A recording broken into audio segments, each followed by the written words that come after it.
After Dragon Age Inquisition, I have been obsessed with all of this elven stuff and what went on back then. But a few of you were asking my thoughts on what was up with the other races during that time, and how they related to the elves. So I went back through the ruins in the Brazilian forest and also the Dalish elf origin for any interesting hints, and a few things that I had just previously brushed off are standing out to me now. I'm still not quite sure what to make of it, and I'm curious to hear what you guys think. As always, this will include spoilers for all the games. First, in the Brazilian ruins, when you find the phylactery that teaches you the Arcane Warrior specialization, the presence in the gem tells us this.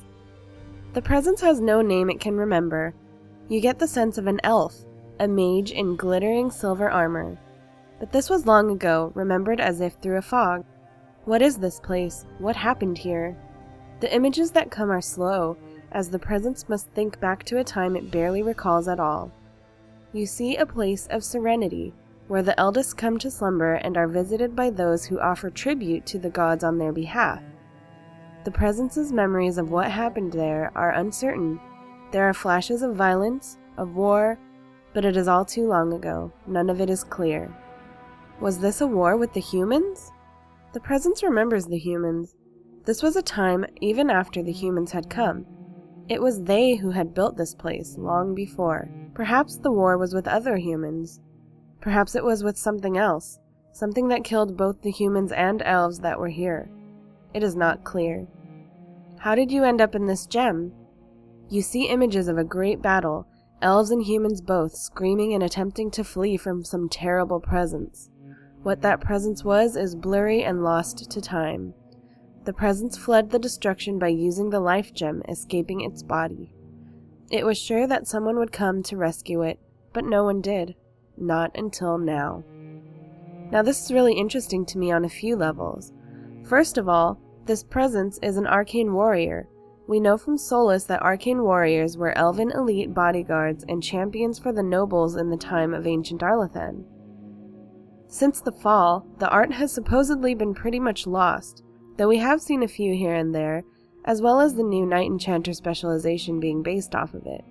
So that means that we can probably assume that this presence was from the times of ancient Arlathan.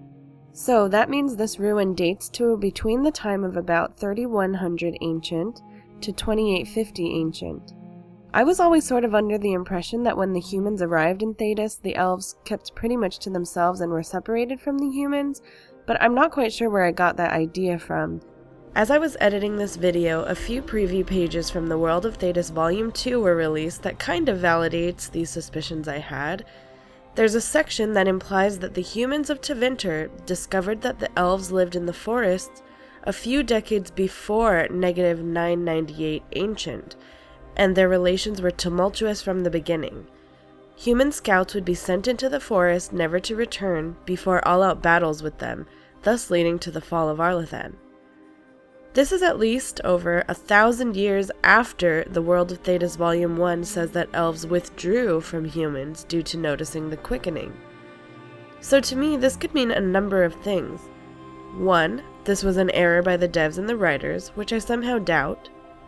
2. This is another case of Tevinter's skewed historical records. 3. Perhaps the elves knew of the humans before the humans knew anything about them. Or 4. This account in World of Thetas is speaking of only elves in the area of Tevinter, whereas other areas, such as what is now known as Ferelden, may have had a different introduction to elves, which is what I am leaning toward. From the information gathered from the previous games, this hints to me that there was a time in which humans and elves could have coexisted. Peacefully, perhaps? The Arcane Warrior seems to mention that they fought side by side against a terrible force. Could this force have been the Blight that I mentioned in my Fall of Arlathan video? I'll link it down in the description box if you're interested. And maybe they even believed in the same gods. The ruins in the Brazilian forest were built by humans, the Arcane Warrior told us, but it was a place where the eldest came to slumber. And this sounds like Uthenera to me. In the days of Arlathan, the eldest came here to sleep. Uthenera. The endless dream, they called it. But they don't sleep peacefully anymore.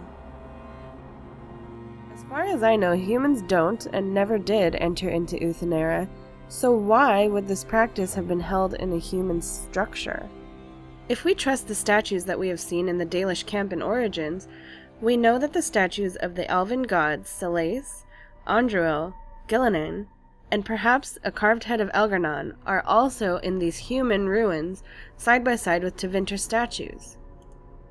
To add to that, in the Dragon Age Origins Dalish origin, Tamlin implies that the ruins they found, where the blighted Alluvion is, were human in origin, but had statues worshipping the creators. I can't believe this. You recognize this statue, don't you? Back when our people lived in Arlathan, statues like these honored the creators. When the Shems enslaved us, much of that lore was lost. This looks like human architecture, with the statue of our people. Can these ruins date back to the time of Arlathan? I'd never have guessed ancient elves might have lived here, with humans. This place makes me nervous. I saw a picture of it in one of those old books the Keeper never lets anyone touch. It was one of the old gods. The Keeper called him a friend of the dead.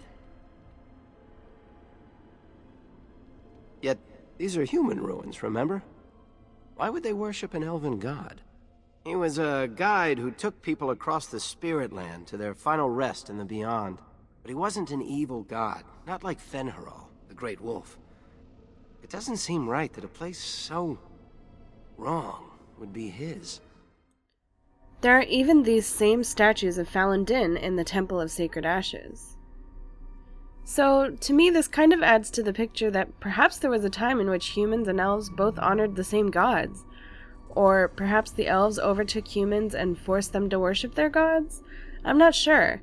I just can't imagine that if the Imperium took over these ruins after the fall of Arlathan, why would they keep their statues up? We know that they weren't really big fans of the elves. Perhaps the humans repurposed the statues to gods of their own. Dorian did say in the Jaws of Hakon DLC that Tevinter has a history of doing that. Inquisitor Ameridan, who helped bring the Inquisition into the Chantry, built the shrine for the Maker and the Elven gods. You had something similar in ancient Tevinter. People kept the holidays, but renamed them for the Maker. So instead of celebrating Andaralis at the start of summer, you have Summer Day, and it's about the Maker. These statues also bring to mind this statue that was in the Architect's Lair in Awakening, which is flanked by two of these Falun Din statues. What is this one a statue of? Something about it, and these Falun Din statues, reminds me a lot of this Dragon Age 2 concept art image.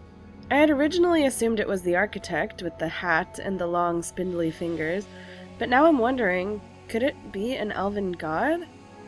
The concept art looks like it takes place in the Deep Roads, and we know the Deep Roads are a dwarven area, but I haven't even begun to think about how the dwarves are involved with the elves. In the Witch Hunt DLC, we learn a little bit about the dwarves and their involvement with the elves. Some were saved, carried by fugitives from the elven city.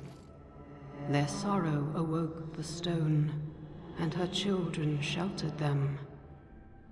They found a sanctuary in the deep halls of Cad Halash, now known as Kadash. There the lights of Arlathan lie, shielded from unworthy eyes. Deep halls of Cad Halash. Must mean a dwarven tie. I'm sure there's a lot more to it, though. In the Dalish elf origin, behind the Alluvion, is this statue erected to commemorate a short-lived trading relationship between dwarves and elves. But I'm not sure if this is just a fun reference to Lord of the Rings, or if this actually means anything. The dwarves are definitely something I need to think more about. So, was everyone all worshipping the same gods? I guess what it all comes down to is whether those who told us that these ruins were human meant that humans built it first, or if humans just inhabited it. If the humans built them, yet they still hold elven artifacts, I think it would indicate that they worshipped the same gods. Or were the elves after all an empire, forcing other races to submit to their religion? Or if it was just that the humans only inhabited the ruins, I think we could assume that they were originally elven, and the humans took over and repurposed their buildings for their own agenda. Making this video has made me really aware of all the statues found around Thetas, not just in Dragon Age Inquisition, but also in the previous games. Maybe I'll make a video about that too. While editing this video, the preview of The World of Thetas Volume 2 came out on Amazon. I spent way too much time looking through, and this interesting poem stood out to me that I wanted to add to this video. It is an Alomari poem or lullaby. Alomari were the original ancient people who occupied Ferelden, broken into various tribes. The Avars, who we meet in the Jaws of Hakon DLC, are one of them. It says, "When waked we walked where willows wail, whose withered windings wont wassail. We weary worn with whited whale were wavering with Wanyan ward. When wishing waned we whiters ward, when wolfen wan we wastrels ward." I've been told that Sarah recites this poem to a friendly inquisitor, but because I haven't ever been able to get her to like me, I haven't heard it. Does anyone have any sources for this? This poem is really interesting to me, especially the fact that it is a human poem. To me, it confirms a lot of my speculation about what went on with the elves, especially given the parallels to the elven poem below it on the page. But now it gives even more evidence to human involvement with them. It talks about slaves, possibly, whose protections and beliefs from their gods, perhaps, were waning, so they went to war. They talk about a wolf, which instantly makes me think of Fen'Harel, saying that when he tired or weakened, they continued to war amongst themselves. So in my interpretation, I see this as a confirmation that it was, in fact, a slave rebellion that led to the Great Betrayal. But the Great Betrayal is an elven thing, and this poem is human. Sure, the humans could have learned and adapted it from the elves, but could humans possibly have been involved in this war? So what do you guys think? What do you think the involvement with the other races was?